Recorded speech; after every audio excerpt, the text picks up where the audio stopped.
Ever catch yourself just going through the motions? Making decisions, feeling all the feels, thoughts just bouncing around in your head. Have you ever stopped and actually thought about what's going on up there? What is the mind, really? That's a big question, isn't it? One that's puzzled philosophers and scientists for ages. I mean, we each experience it, this thing we call the mind. But how does it actually work? We have this physical brain that we can see and study, but then there's this whole other world inside, our thoughts and feelings and that sense of self. How do those two connect?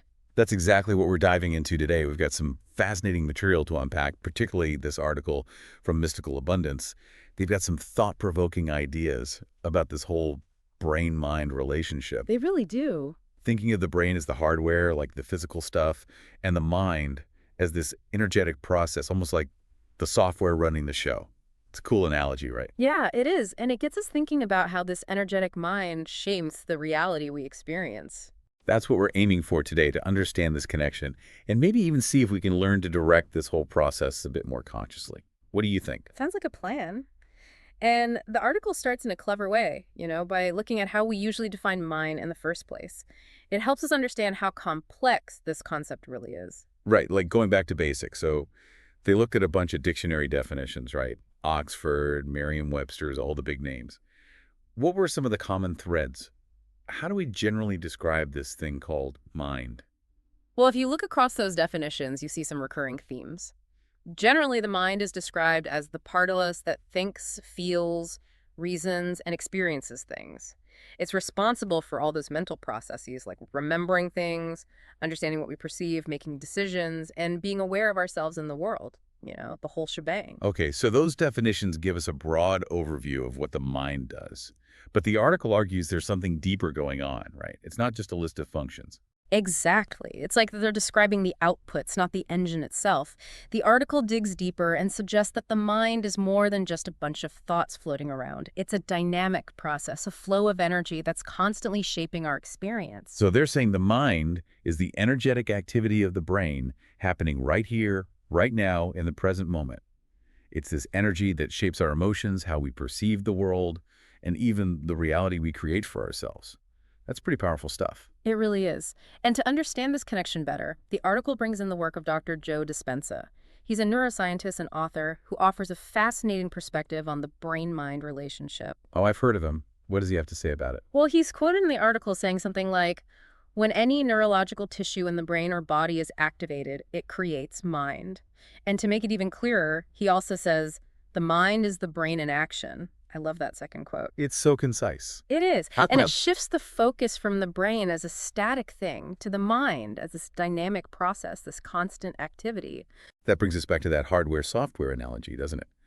The brain is the physical structure, the circuits, the neurons, all that tangible stuff. And the mind is what happens when that brain is switched on, the program's running, the energy flowing. So it's not that the mind is separate from the brain, but rather that it's an integral part of how the brain functions. That's exactly it. And the article takes it a step further. It hints that the mind might even go beyond the purely physical, just like music. You need a physical device to play music, but the feeling it evokes, the emotional impact that goes beyond the physical vibrations. I get that. Music can move us in ways that are hard to explain. So we've got this mind, this active process, fueled by the brain. Does it operate in different ways? I remember the article mentioned levels of the mind. Can you explain that a bit? Sure. They distinguish between the conscious mind and the subconscious mind. Think of your conscious mind as the you that's aware right now in this moment. It's the part that's paying attention to my voice, processing these ideas, making conscious decisions. Okay, so that's the part of me that's aware I'm listening to this deep dive, trying to follow along and thinking about the ideas you're sharing. Got it. What about the subconscious mind? What's happening down there? The subconscious mind, according to the article, is where all our automatic programming resides. All those ingrained habits and patterns we've developed over time. It's running in the background, influencing our behavior without us even realizing it. The article even claims it controls a whopping 95% of our actions. 95%. Wow, so most of what we do throughout the day is basically on autopilot. That's a little unnerving, but also kind of fascinating. It is. So, to sum it up, the mind is the brain in action. And it's happening on both the conscious level, where we're aware, and the subconscious level, where those deep-rooted patterns are operating. Right, and it's this continuous interplay between the two that shapes how we experience and interact with the world. Okay, I have a question about something the article says. It uses this phrase, the brain, the seat of the mind. Doesn't that imply the mind is contained within the brain, like it's a separate entity? That's a good observation. The article clarifies this by explaining what it means by the seat of. It's more of a metaphorical expression, a way to connect the intangible mind with the tangible brain. So how should we interpret that phrase? Think of it like saying a city is the seat of government.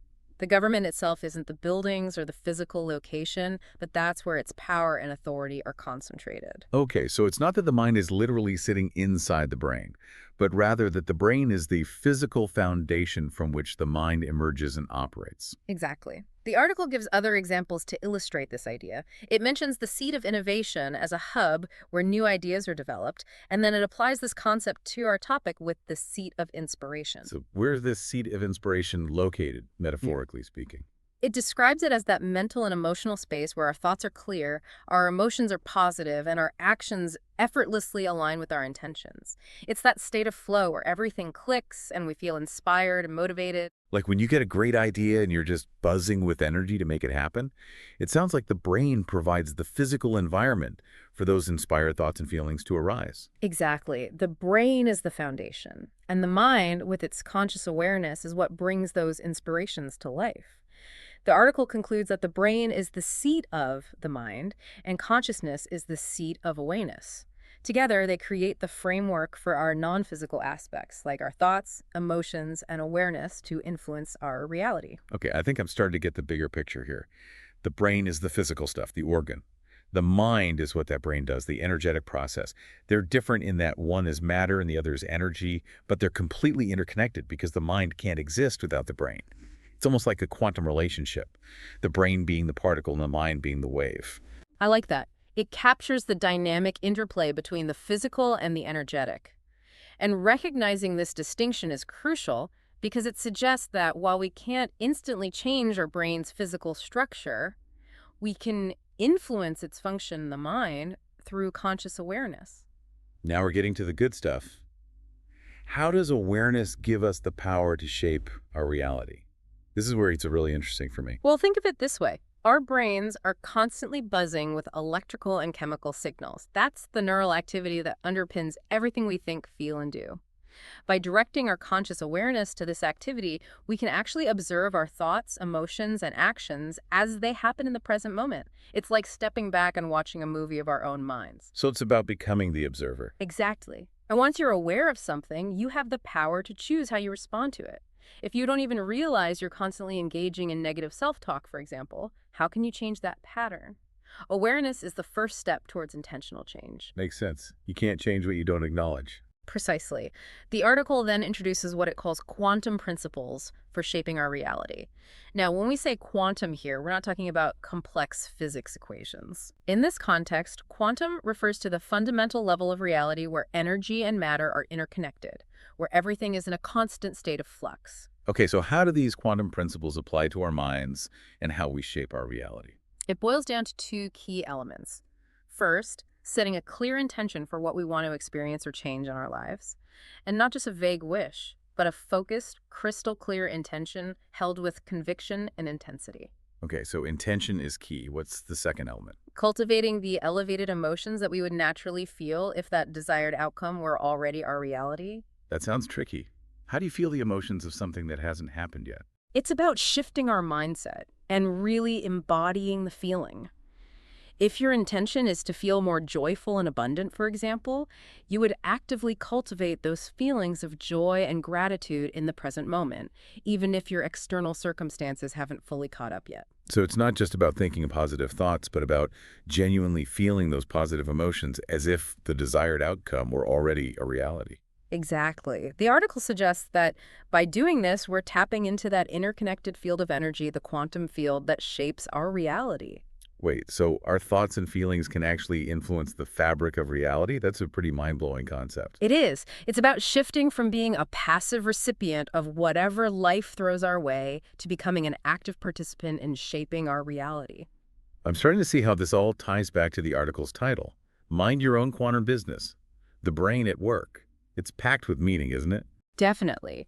There are several layers to unpack there. Firstly, there's the word minding. which highlights the brain's primary function. Just like an artist creates art or a musician makes music, the brain's job is to mind, to think, to feel, to process information. When your brain is doing its thing, it's minding. So it's like minding in the sense of taking care of its core business, which is generating the mind. Exactly. Then we have the play on the common phrase, mind your own business.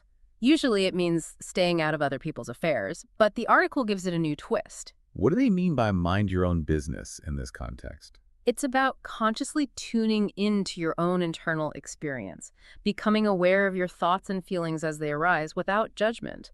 It's about recognizing that you are the observer of your own mind, not just a passive passenger. So it shifts from setting external boundaries to focusing on our inner world, becoming more mindful of our thoughts and emotions rather than getting caught up in external drama. Exactly. The article even touches on the concept of metacognition here, which basically means thinking about thinking. When you can observe your thoughts and feelings without getting swept away by them, you're actively minding your own mind. You're in the driver's seat. And what about the quantum aspect of this whole minding your own quantum business idea? How does that fit in? It brings us back to that idea of being fully present in the moment, focusing on our own energetic state, our thoughts, feelings, and intentions, and recognizing that this internal work has a ripple effect on the external reality we experience. So it's about understanding that the state of our mind, our internal world, is intimately connected to the world outside of us, and we can consciously influence that connection. That's the core message. Wow. To recap, the brain is the physical organ, the mind is its energetic activity, like a wave emanating from a particle. We have a conscious mind that's aware and a subconscious mind that operates on autopilot. And by consciously focusing our thoughts, intentions, and emotions, and really feeling those positive emotions, we can actively participate in shaping our reality. That's a fantastic summary. It captures the essence of the article's perspective on the power of the mind to shape our experience.